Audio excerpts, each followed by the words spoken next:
नमस्ते दोस्तों, welcome back to my channel Bharatiya समाज।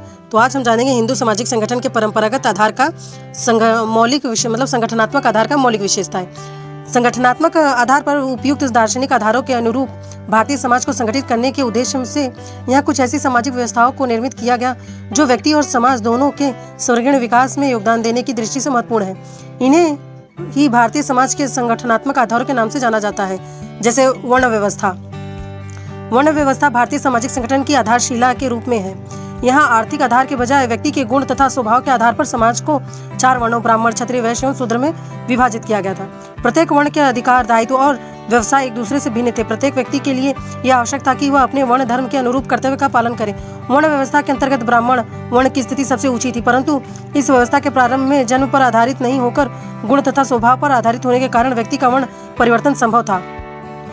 व्यक्ति अपने व्यवहार से किसी उच्च या निम्न वर्ण का सदस्य हो सकता था। ऐसे उदाहरण भी पाए जाते हैं जहां लोगों ने अपने गुण तथा स्वभाव को बदलकर एक वर्ण से दूसरे वर्ण की सदस्यता प्राप्त कर ली।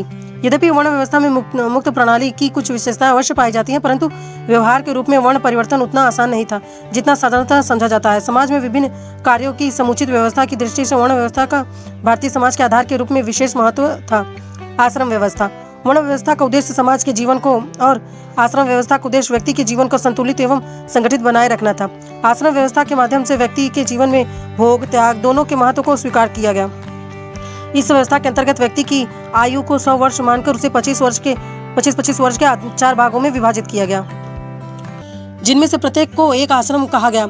ये आश्रम 4 हैं: ब्रह्मचर्य आश्रम, गृहस्थ आश्रम, वानप्रस्थ आश्रम तथा संन्यास आश्रम।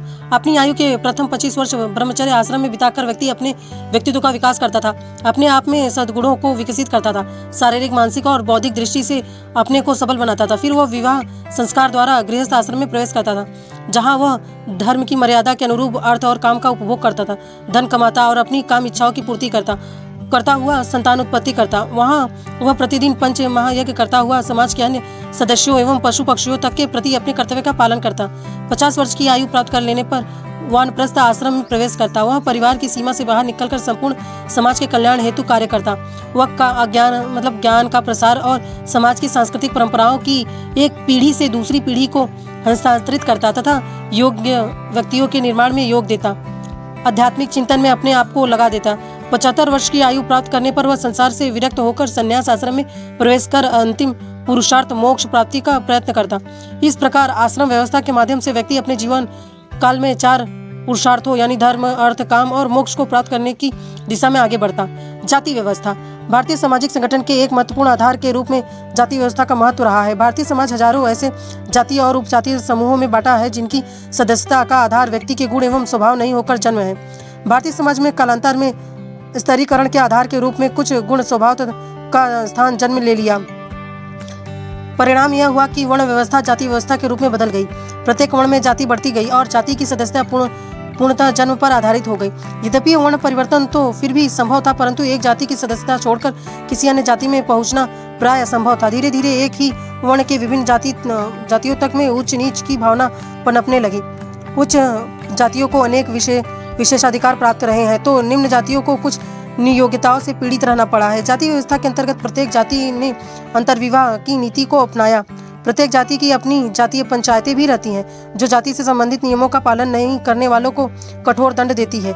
यह व्यवस्था बंद वर्ण प्रणाली का उदाहरण प्रस्तुत करती है। वर्तमान में जाति व्यवस्था के स्वरूप एवं कार्य में विभिन्न कारणों से अनेक परिवर्तन आए। इसके बावजूद भी अधिकांश भारतीयों के जीवन को जाति व्यवस्था आज भी अनेक रूपों से प्रभावित कर रही है। संयुक्त परिवार। भारतीय समाज के परंपरागत आधार के रूप में संयुक्त परिवार का विशेष महत्व रहा है। मैक्स मुलर ने संयुक्त परिवार को भारत की आदिम परंपरा माना है, जो सदियों से भारतीयों में को सामाजिक विरासत के रूप में प्राप्त होती रही है। बहुत प्राचीन काल से ही भारतीय समाज की इकाई वास्तव में संयुक्त परिवार ही रहा है, न कि व्यक्ति। संयुक्त परिवार भारतीय संस्कृति के आदर्श तत्वों और समूह कल्याण के सुंदर आदर्शों को प्रस्तुत करता है।